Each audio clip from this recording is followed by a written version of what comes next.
wabarakatuh. Jumpa kembali di channel saya Rahmat RPM 17. Semoga teman-teman selalu diberikan kesehatan, selalu diberikan kemudahan di dalam kesulitan, dan salam serta salawat tidak lupa kita aturkan kepada junjungan besar Nabi Muhammad SAW. Nah, kali ini saya akan membahas pondok pesantren Al Zaitun ya, yang semakin lama itu semakin gak jelas atau nyeleneh. Ya mungkin teman-teman udah pernah lihat dari konten-konten dari YouTuber yang lain tuh masalah sholat Idul Fitrinya Ponpes Al Zaitun ya. Nah, Ponpes Al Zaitun ini yang notabene itu pondok pesantren terbesar di Asia Tenggara ya. Cuma ajaran-ajarannya itu menyimpang banget. Seperti sholatnya itu berjarak. Nah, berjarak, terusnya imamnya juga ada 3 ya. Nah, di situ imamnya juga memakai kursi ya. Nah, jadi ketika dia mau sujud itu dia nggak sujud, dia tetap duduk di kursi itu. Nah, itu coba, jadi seakan-akan dia itu menuhankan diri ya.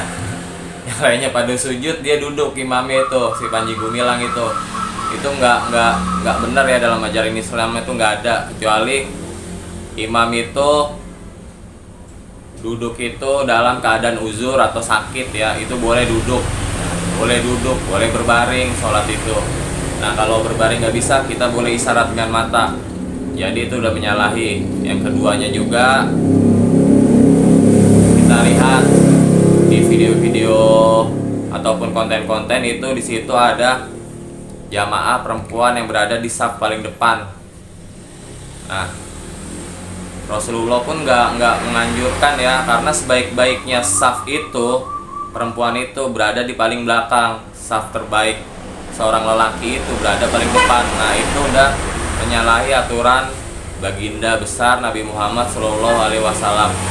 Nah, itu udah menyimpang ya, harus diluruskan ya.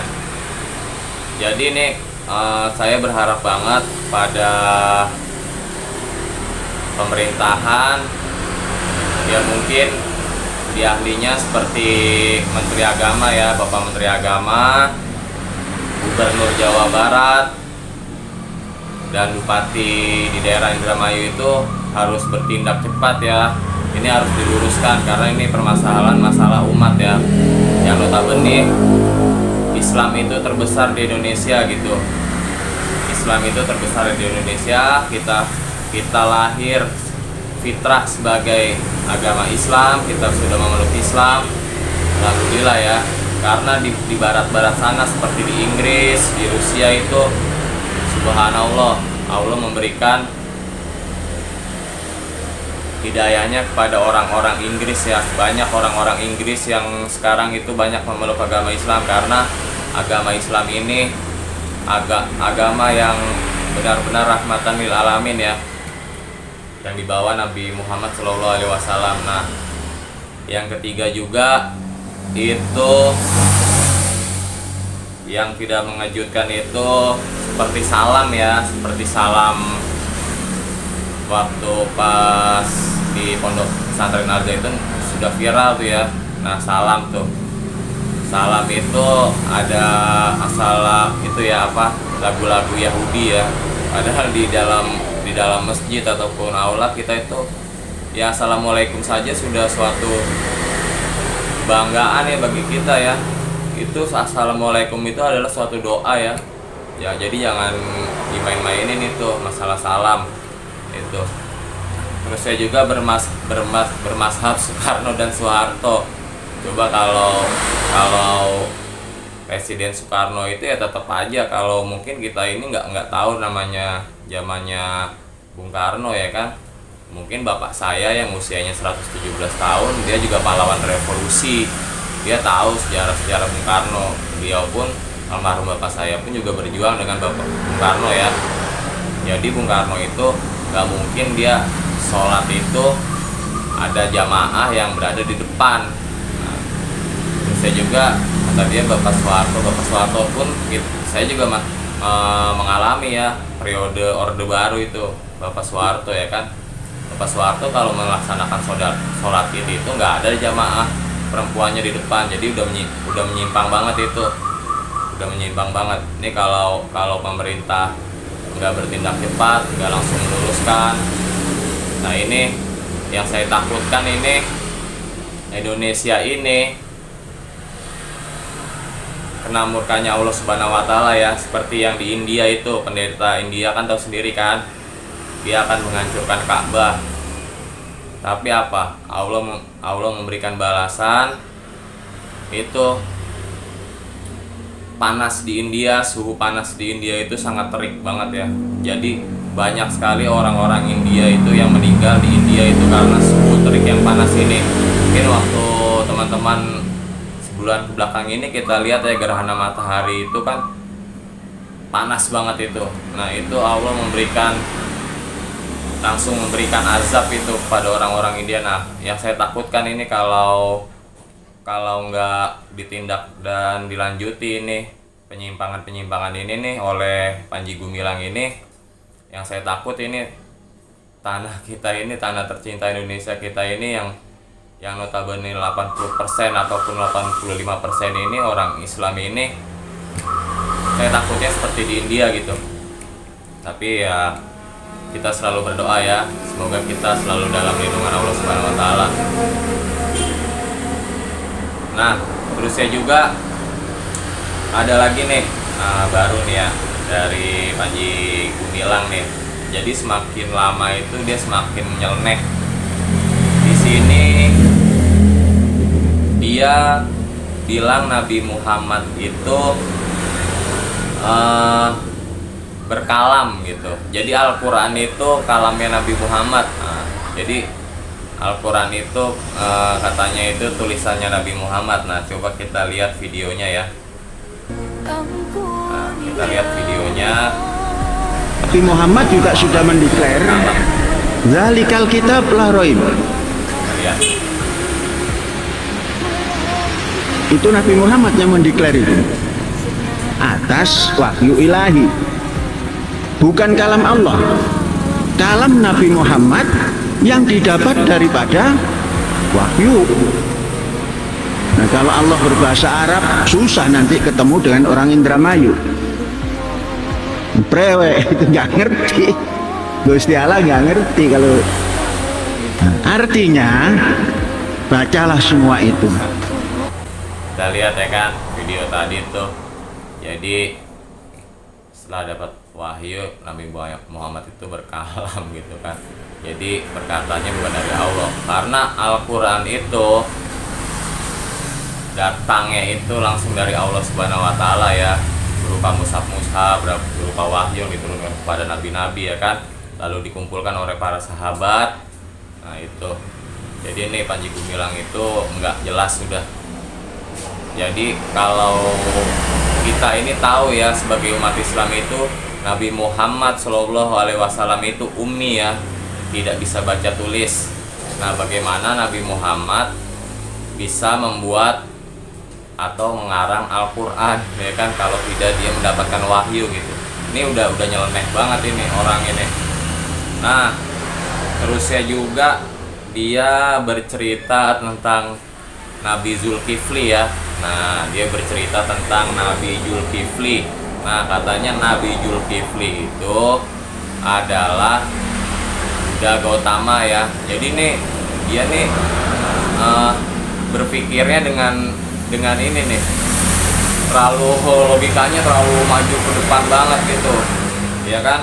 Harusnya kan kalau sebagai syekh ataupun ustadz itu ya kita mempelajari lah kelahiran Nabi, terus ya sahabat-sahabat ya. Kita ngapain kita itu apa, membawa-bawa ajaran-ajaran Buddha, apalagi Buddha itu disamakan dengan Nabi Zulkifli. Nah kita lihat videonya ya, kita lihat videonya. Siapa nama Buddha Gautama itu? Siddhartha Gautama. Terkenal dengan hari ini agama Buddha. Buddha itu lahir di Kapilawastu.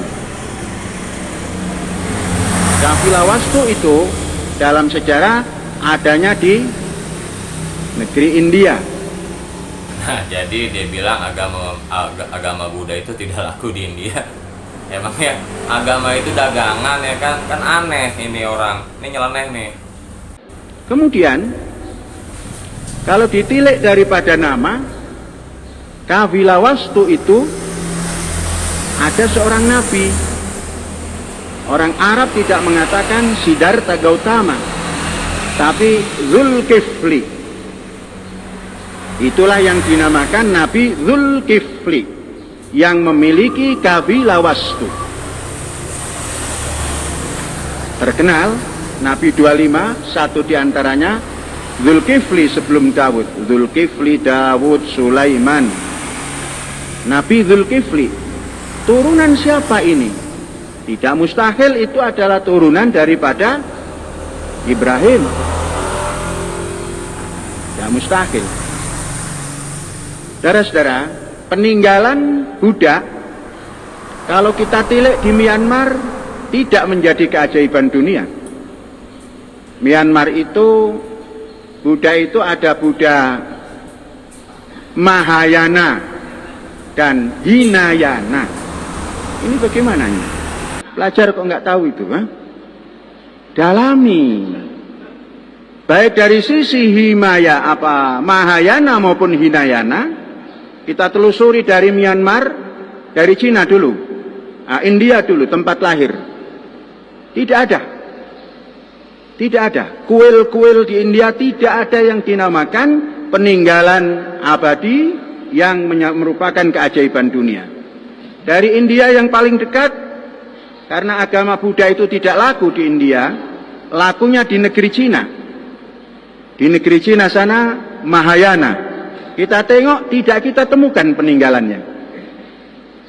Yang menjadi keajaiban dunia. Terus turun lagi, kita turun ke Myanmar. Sana Buddha yang ekstrim, Hinayana di sana alirannya, juga tidak ditemukan. Banyak kuil-kuil Buddha tidak ditemukan yang bisa menghantar keajaiban dunia. Masuklah ke Thailand. Thailand Indonesia ini sama, aliran Buddhanya juga tidak ditemukan di Thailand. Banyak sekali kuil-kuil, tapi tidak dianggap menjadi keajaiban dunia. Berjalanlah dari sana, terus ke Palembang. Yang pernah ditulis Sriwijaya juga tidak ada penemuan-penemuan. Ternyata yang paling besar Buddha, Nabi Zulkifli, sangat mungkin pernah tinggal di Pulau Jawa ini. Menurut saya, jangan ada di sana saja Nabi itu, ya mbok ada di Indonesia gitulah. Ngaku-ngaku jadi Nabi palsu gitu kan. Dan sekarang ada yang ngaku jadi Nabi. Nabi Bogor, mana peninggalannya? Nah, saudara-saudara, mari kita tilik. Borobudur. Borobudur itu yang membuka gundukan tanah itu adalah Raffles. Raffles itu datang ke Indonesia pada 1811, berhentinya sampai 1816. Ya. 16. Tahun 17 Raffles mengeluarkan buku The History of Java. Dalam bukunya itu saya baca, saya temukan Raffles lah yang menemukan dan yang membongkar yang dinamakan Candi Borobudur. Mulanya namanya Borobudur. Kemudian Barabudha berubah lagi menjadi Borobudur. Yang menemukan adalah Raffles. Tatkala Belanda, utusan Prancis, seorang Yahudi yang namanya Danles, itu Yahudi, membuat jalan dari Panarukan sampai ke Anyer. Saya suka menyebut Panarukan ke Anyer karena dari timur ke barat. Orang Yahudi itu sangat menghormati sesuatu yang dikeramatkan orang. Nah, maka diliwatilah jalan itu. Setelah Raffles melanjutkan, ada apa ini kok ditinggal? Disuruh membongkar, di situ ditemukan candi. Yang tidak ada prasasti yang menunjukkan kapan candi itu berdiri. Raffles memberikan suatu gambaran. Ini umurnya 1000 tahun. Dan terus kita selidiki menurut Raffles.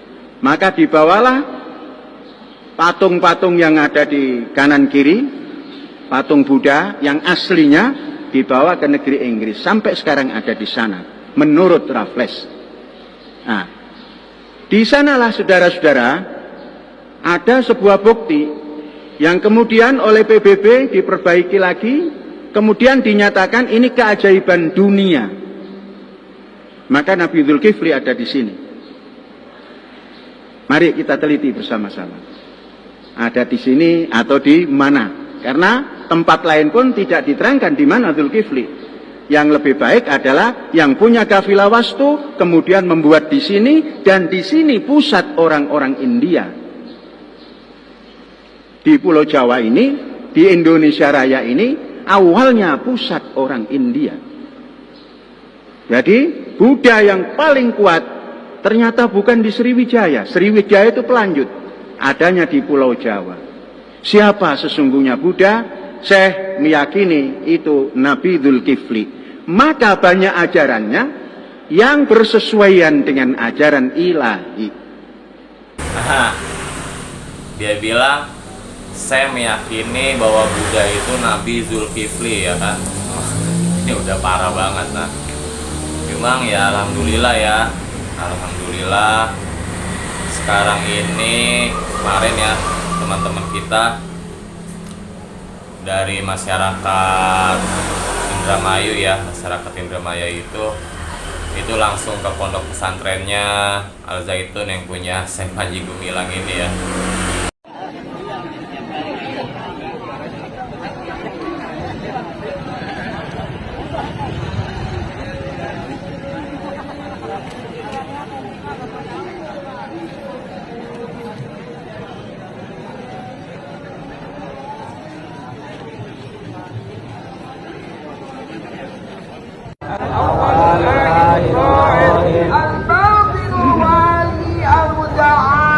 الباطن الوالي المتعالي البر التواب المنتقم البر التواب المنتقم العفو الرؤوف مالك الملك العفو الرؤوف مالك الملك ذو الجلال والإكرام ذو الجلال والإكرام المقسط